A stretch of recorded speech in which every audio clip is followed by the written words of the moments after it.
Assalamualaikum warahmatullahi wabarakatuh.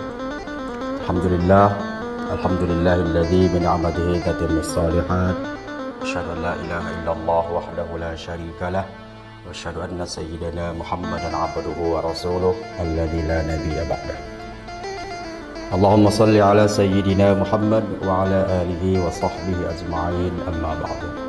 Marhaban ya Ramadan, selamat datang bulan Ramadan 1446 Hijriah. Para pemirsa yang dirahmati Allah Subhanahu wa taala, pertama-tama tidak bosan-bosannya kita mengucapkan rasa puji syukur kehadirat Allah, yang mana Allah masih memberikan kepada kita kesempatan untuk bertemu dengan Ramadan yang penuh dengan keberkahan, yang penuh dengan karunia Allah Subhanahu wa taala menimpa setiap orang. Salawat dan salam kepada baginda Rasulullah sallallahu alaihi wasallam. Allahumma salli ala sayyidina Muhammad wa ala alihi wa sahbihi wa sallim ajma'in. Para pemirsa dimanapun berada, bulan Ramadan adalah bulan yang sangat dinanti-nanti setiap umat Islam. Terlebih di bulan Ramadan, khusus di malamnya, ada sebuah amalan yang patut untuk kita hidupkan. Qiyamul lail diistilahkan, menghidupkan malam, atau bahasa lain adalah sholat tarawih. Berbicara tentang sholat tarawih ini adalah salah satu sunnah baginda Rasulullah sallallahu alaihi wasallam, di mana kalau kita tarik ke dalam riwayat kisah hadis baginda Rasulullah yang berasal dari Aisyah radhiyallahu anha, bahwa ketika di malam pertama Ramadan, fi jawfil lail, disebutkan di situ, di pertengahan malam, Rasulullah masuk ke Masjid Nabawi dan sholat tarawih sendiri. Ternyata ada sebagian sahabat yang melihat itu. Pada saat itu maka mereka fasallu ma'ahum, ikut salat bersama Rasul.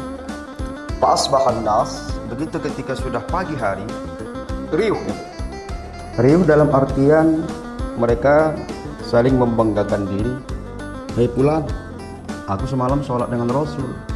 Akhirnya dengan lisan ke lisan, malam yang kedua semakin banyak orang ikut bersama Rasulullah SAW qiyamul lail di malam yang kedua Ramadan. Begitu juga di malam yang ketiga semakin ramai. Bahkan di malam yang keempat, itu Masjid Nabawi tidak mencukupi lagi. Saking banyaknya manusia ingin sholat bersama baginda Rasulullah. Namun pada malam itu, tepat di malam yang keempat, Rasulullah SAW tidak datang ke Masjid Nabawi. Akhirnya orang bingung.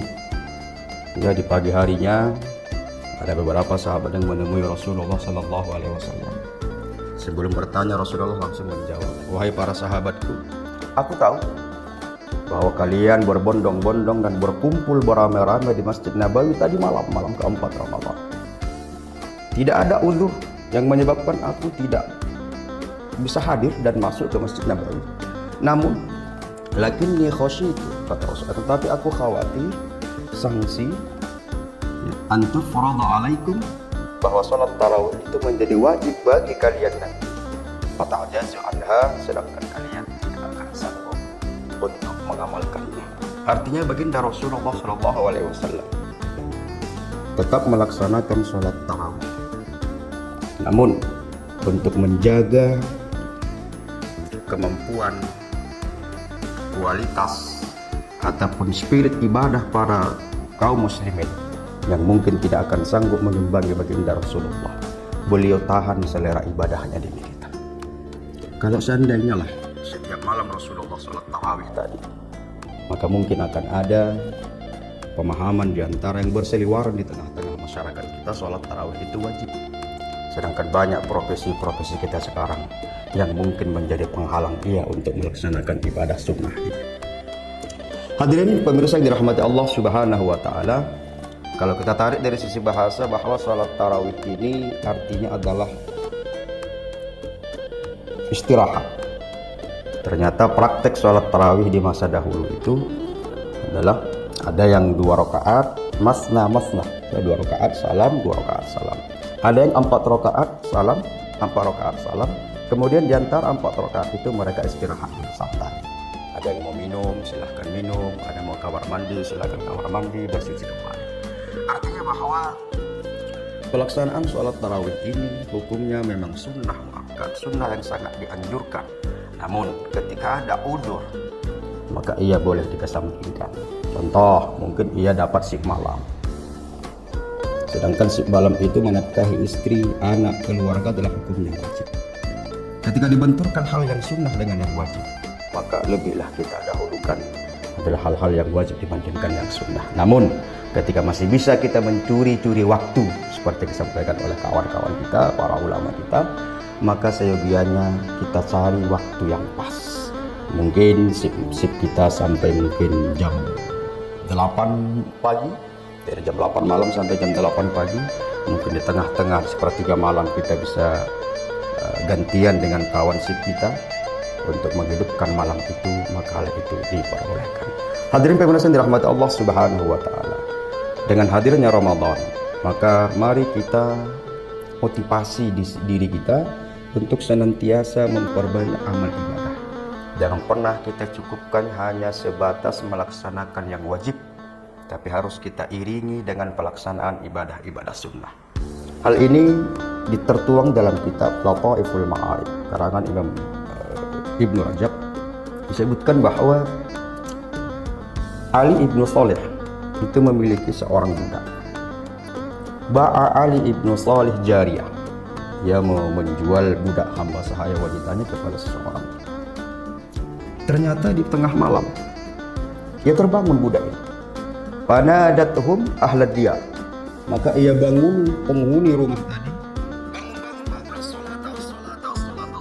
salat. Terkejut tuan rumah tadi, baik itu suami, istri, anak, dan seluruh orang yang ada di rumah itu bingung, heran. Atala al-fajr, kata mereka, apakah sudah terbit fajar rupanya, sudah masuk rupanya waktu subuh. Maka pada saat itu terbingunglah jariyah tadi, budak hamba sahaya wanita itu. Ia merasa bahwa tuan rumahnya ini amal ibadahnya begitu minim sekali, hanya mementingkan hal-hal wajib dan mengesampingkan hal-hal yang sunnah. Di pagi harinya jariyah tadi menemui Ali ibnu Shalih. Ya Sayyidi, ruddani. Ya Sayyidi, ruddani artinya wahai tuanku, tolong tebus aku. Wahai tuanku, tolong kembalikan aku menjadi budakmu dan jangan jadikan aku bersama mereka. Karena jika aku bersama mereka nanti, maka amal ibadahku akan berkurang. Ternyata orang yang bersama kita perannya begitu besar untuk menjadikan kita apa di masa depan. Para hadirin yang dirahmati Allah Subhanahu wa taala, apa pesan yang dapat kita ambil dari kisah ini? Kisah jariyah Ali bin Shalih tadi, bahwa mari kita memperbanyak ibadah dan harus kita perhatikan siapa orang-orang yang ada di samping kita, sehingga kita bisa bersahabat dengan orang-orang yang mampu mendorong kita lebih totalitas dan maksimal melaksanakan ibadah. Demikian, lebih dan kurang kami mohon maaf. Nasrun minallahi fathun qarib wa basyiril mu'minina. Wassalamu alaikum warahmatullahi wabarakatuh.